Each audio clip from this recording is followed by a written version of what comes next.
The Miami Grand Prix first debuted on the Formula One calendar in 2022.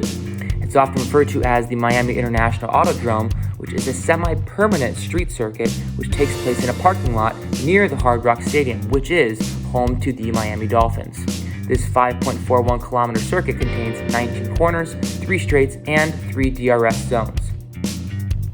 With Formula One's popularity on the rise in the States, tickets for this event have been highly coveted as American fans itch to get a peek at the F1 cars in action. The combination of long straights, tight corners, and snaking turns gives a street-like feel with some of the best passing spots, including turns 1, 11, and 17. The sole pass winner is Max Verstappen, and the question is, can he repeat this year?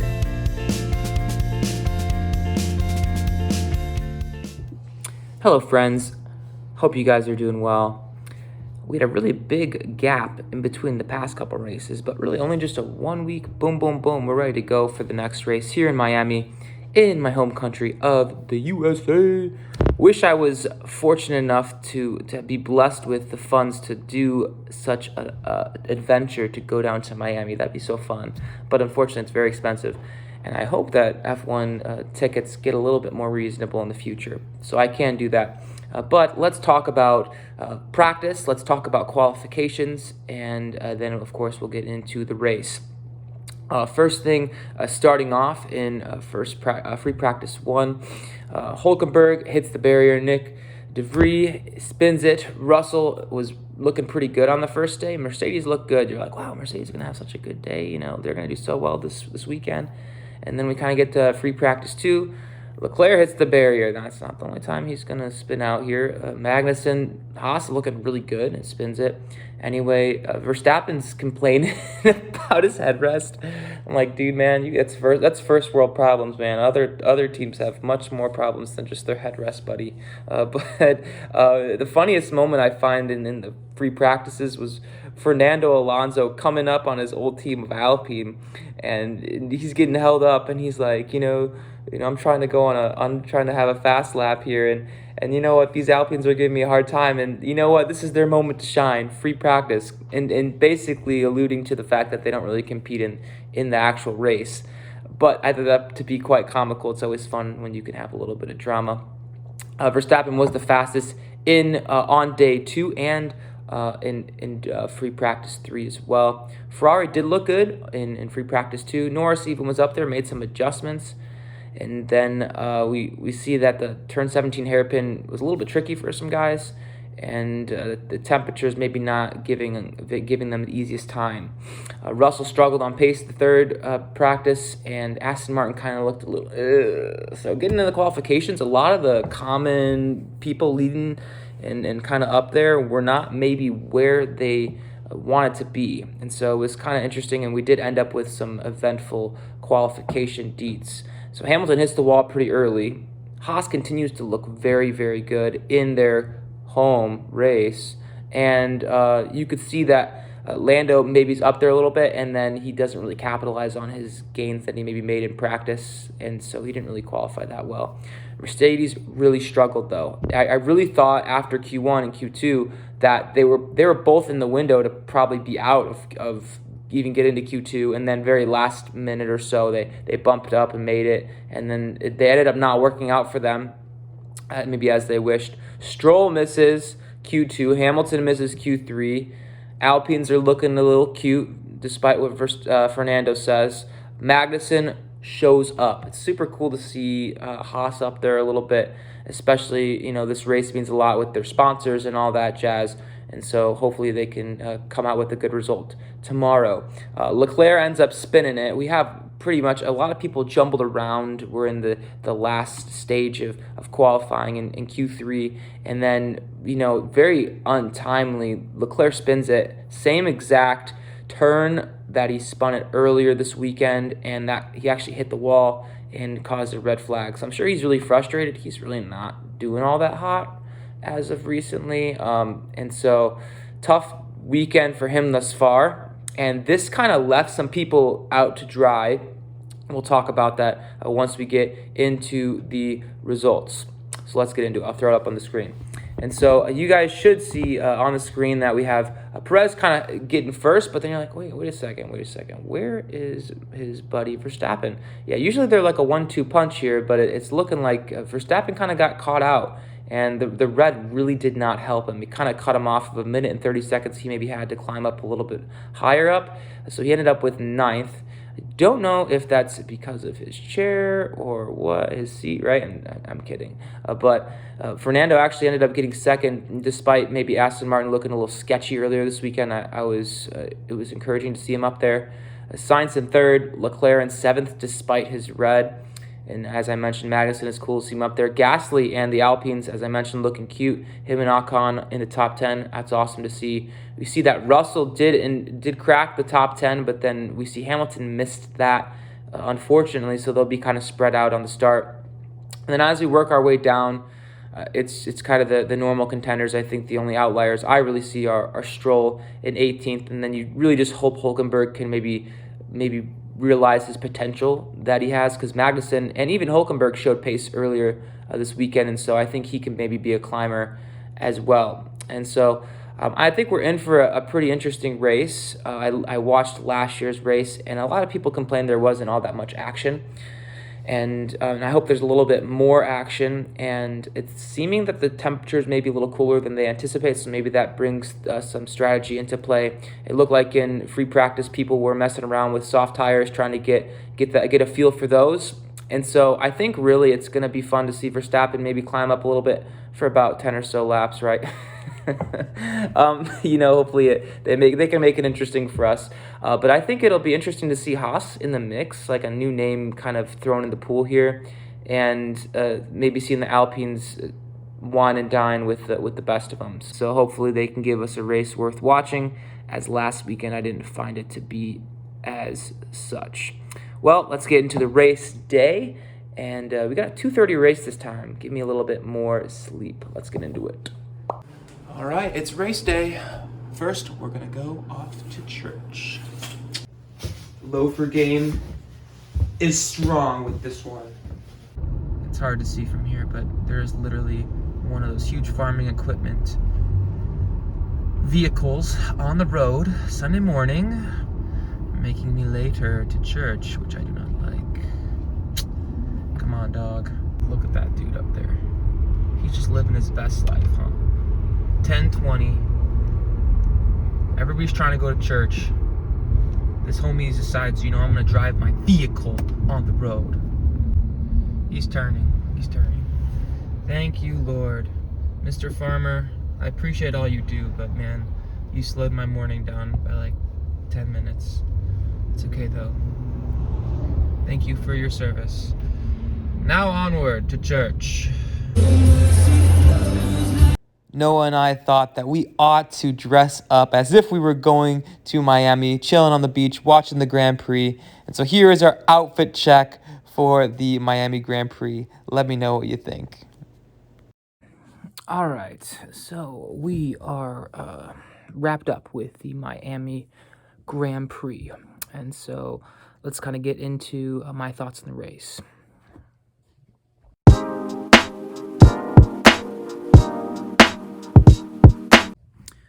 All right, so the start of the race, kind of going into it, we knew it was going to be more of a one-stop strategy. A lot of people started off on mediums and hards, and then the only team that started off on soft tires were McLaren, and that ended up not really working out well for them. The hard tire proved to be pretty much the preferred tire later on down the line here. But what we ended up kind of coming into this race, we're like, okay, the field's kind of mixed up due to the red we got during qualifications. And so we were anticipating maybe some mixing and mashing, a lot of overtaking, a lot of people trying to fight their way to the top. And I don't think we necessarily got that. And I'll talk about my thoughts on that a little bit later. But to start, we had De Vries getting into the back of Piastri, causing him issues throughout the day. We also had contact. Hamilton got into somebody and was complaining about contact, and then Sargent actually had to come into the pits early and replace his whole front wing, which caused him some issues later down the line. But one of the main storylines was Verstappen, and him starting ninth, never got the opportunity to show what he was worth in the qualifications, and so he had to make his way up from ninth to the top of the grid. So let's talk about his venture up there.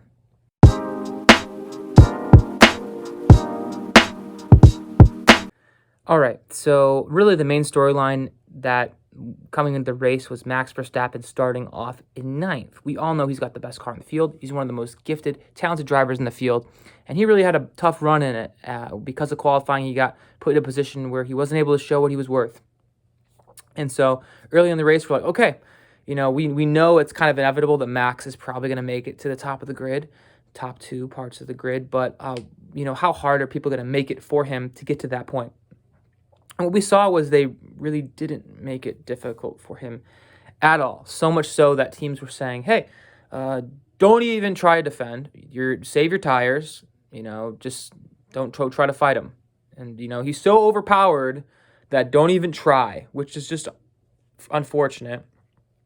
The one person I thought would actually try to give him a hard time was George Russell. We saw the universe kind of giving us this moment where George Russell could really give him a hard time based on their interactions from last weekend, and that did not come to fruition.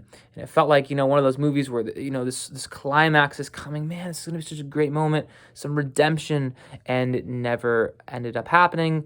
And really, I feel like the DRS was kind of a pooper for this situation because they can just pass so easily, man. It's just so frustratingly easy. They can just bump right by guys. It's literally like an endurance race, completely different car that they're running. It's so overwhelmingly powerful. But I commend Verstappen, and I know many of you may disagree with me on this, but I think it does still take skill, and he does have a fantastic car, but he did a fantastic job on the hard tires. Really, he was not put in a great position. You could argue Sergio Perez was in a position to win the race and probably should have won the race. I think his management of his ride and maybe some strategy calls they made on when he pitted didn't help him, and Verstappen got the best of that situation. However, he really had an amazing stint on his hard tires, and that allowed him to fight and carve people up and still have time left to make up the time that his partner had ahead of him. So a lot of people, over the announcers, the commentators were saying, hey, they were interviewing the team captain for Red Bull. What are you anticipating with them when they come into contact with one another? And he said, well, with 3 laps to go, they should be racing each other. And this was early on in the race, and so we're like, okay, 3 laps. When it gets to 3 laps, we're going to have a crazy race. It's going to be so awesome. And Max did such an amazing job that he ended up cutting that time down quite a bit. He was only about 1.5 seconds behind Sergio, and really they didn't fight that hard. You could tell they both were not trying. They're not trying to wreck each other out. I feel like there was a sense of respect there, and Verstappen easily passed Perez, but I don't think he would be put in that position of ease if he didn't manage his tires the way he did. So props to him. He got the fastest lap of the race, and he obviously won the race as well. But let's move on here to some other things that I thought about the race.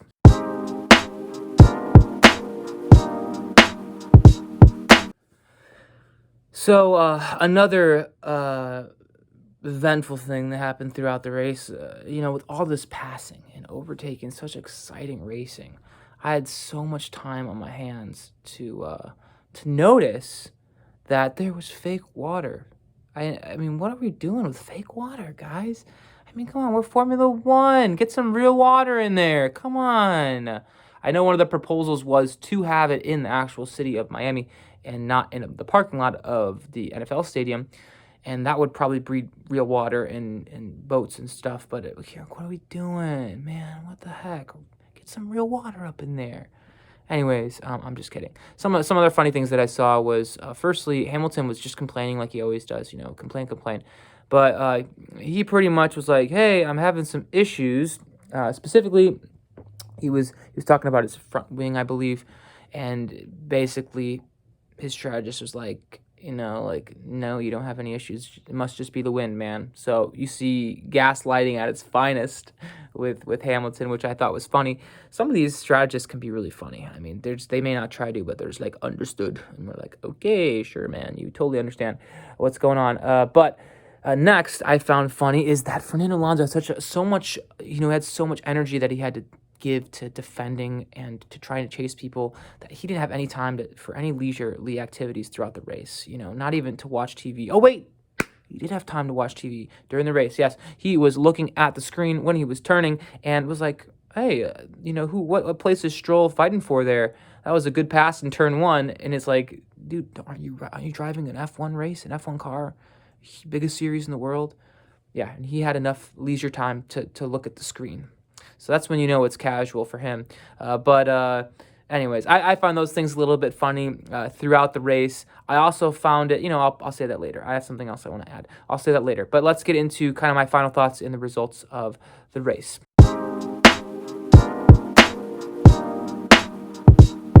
All right, so let's get into the results of the race. Firstly, we have Max Verstappen. I already talked about him in the last segment. That he did a great job today, and Sergio Perez really, you're down 5 seconds to your teammate who started 8 places behind you, which is just crazy to me. Fernando just comfortably sitting there, doing a great job there. And seems like he's really having consistency. It's not a fluke that Aston Martin's up there anymore. And I really question where Stroll's at. I mean, he's 12th. I know he didn't maybe qualify well, but I think, there's no question it's a good ride. You should probably be competing a little bit better. George Russell and Lewis Hamilton getting 4th and 6th, respectively. I do find that, Mercedes didn't really have the best qualifying experience, and I was impressed with how they were able to climb back to maybe where they deserve to be, and they really showed that. And so they impressed me in that. And, they maybe didn't have potential to win the race, but they're still sitting pretty and getting the points they need. Carlos Sainz did have that 5-second penalty for that speed violation in the pits. I thought it was going to come in to be more of a factor, but he ended up holding his own and maintaining at least a 5-second lead to the person behind him, which was good. Leclerc's been struggling, dude. Honestly, I feel bad for the guy. He's been struggling quite a bit, and hopefully he can put some stuff together, because we know he typically is a little bit better than what he's doing right now. Pierre Gasly and Esteban Ocon with Alpine, I find that they did qualify well, and they kind of were the fallers today. Pierre was up there earlier and then didn't really stick. And so really the hope for Alpine, I think they want to be in the mix with Ferrari and Mercedes at least, right? And it felt like they really didn't have that pace today. When it comes to Haas, we got Magnussen and Hülkenberg. Of course, Magnussen was qualified much better than where he was at 10th. They still got points, and as a small team like that, they're going to say, yay, we got points. But really, you should be a little bit disappointed in yourself, man. You started 4th in the race, and you ended up in 10th. It'd be nice to have the pace and maybe refrain from all that tire drag to be able to stick a few more places up higher. And if you're Hülkenberg, you should probably be up there fighting for points as well. Yuki, before he pitted, he was up there showing that he had maybe the pace, with people to kind of wine and dine with him. But at the end of the day, he pitted and ended up in 11th. Lance, we already talked about. Valtteri Bottas, Albon, all the rest of this crew down here, there's not much to say about them. Honestly, when it comes to Mr. Sargent and the Williams cats, I find that Albon could probably mix and match a little bit higher than where he was. Sargent had the issues early and had required him to pit an extra time. Piastri had his issues, man. I understand that. But there's no question for Lando Norris. Why are you so low? What are you guys doing to not be so low? Because it seems like they're really, really struggling, and they should not be that low. I don't understand. It's confusing to me. But nonetheless, let's talk about kind of my thoughts on the race. And really, there's 2 types of people. I mean, there's probably a third type of person, but I'm just gonna narrow it down to 2 types of people. One kind of person is just like, what? I just want to see a fun race. I don't really care what happens. I just want to see an entertaining race. The next type of person just wants to see the best car win. And so it gets a little bit frustrating when you can predict exactly what's going to happen every race pretty much. And, I find that prior opinions on the Miami Grand Prix were that it was a boring race. Last year did not go well. And I think this year is probably more of an average race. And really, the DRS train was very prevalent early on in the race, and there wasn't that much overtaking. Of course, more than last year, but that's comparing it to a very boring race, as people said. And I find that it makes it difficult to, it's going to be a long season, man. It's going to be 23 races, and I feel like it gets old very quickly when it's, a lot of the same storylines. And I feel like part of it is you just have a one-stop race, and you're not filling up fuel. You're just doing tires, and it's just a one-stop race, and there's only 20 cars in the field. There's a lot less variation, a lot less things that can probably happen to change the results for the best car, giving the best car a harder time. And, I'm totally kind of in the middle. Like, I want the best car to win, but I also want there to be, a kind of a struggle in the competition. And I find that, even his own teammates struggling to compete with him. And it's hard as a fan to really be with that, like it's difficult to, like, how do we get to this point? You know what I'm saying? And so really there was no yellow. And so, I don't want to be like the hoping for yellows kind of guy. And I don't want to be like that, but it would have been nice to have something to get the field back crunched up together and mix it up a little bit maybe. And it never really happened. I feel like the teams were hoping for a yellow too. A lot of people didn't even put the full amount of fuel they needed because they thought there was going to be some sort of yellow. It never came to fruition. And so a lot of people were having to fuel save. They were starting to lift and coast throughout the race. And, that takes skill, and I appreciate that. A lot of people dealing with tire deg. A lot of people slipping and sliding, complaining about that. But it didn't really breed good racing. And another question I have is, you're able to make these tracks from scratch. I mean, this is a track that's 1 year old, and you'd figure that they'd have the understanding that we need to make this track a certain way to breed good racing. And then they just make this, pretty generic track that doesn't really give us the racing product that we deserve as fans. And you could even see there were a ton of empty seats. Maybe not a ton, but there were empty seats there, man. And I think it's frustrating as a fan too, when it's like, I would love to go to these races. And I know there's other people that love to go to these races, but dude, you're charging like $500 for general admission. You don't even get to go into the pits. And, it's the same kind of thing across the board. It's not an accessible sport as a spectator. And that makes it frustrating on my end. And you wish the product would be a little bit better, but this is early on in the series, in the season, just some feelings I'm having about this first handful of races. And hopefully something switches up. I know a lot of people are making some major adjustments. They're getting some new additions to their cars, maybe switching some things out in the next week or so. And so that's something to maybe look forward to. And hopefully that's able to switch some people around, because it is a developmental kind of series in which you can make adjustments to the car throughout the year and do a lot of things that other series can't do. So hopefully that's able to show itself as we go throughout the season. But thank you guys for watching, and we'll be back here in a few weeks, I'm sure. And be on the lookout for some more videos as we are waiting around for that next race. And I really appreciate you guys for tuning in, and have an awesome week. Peace.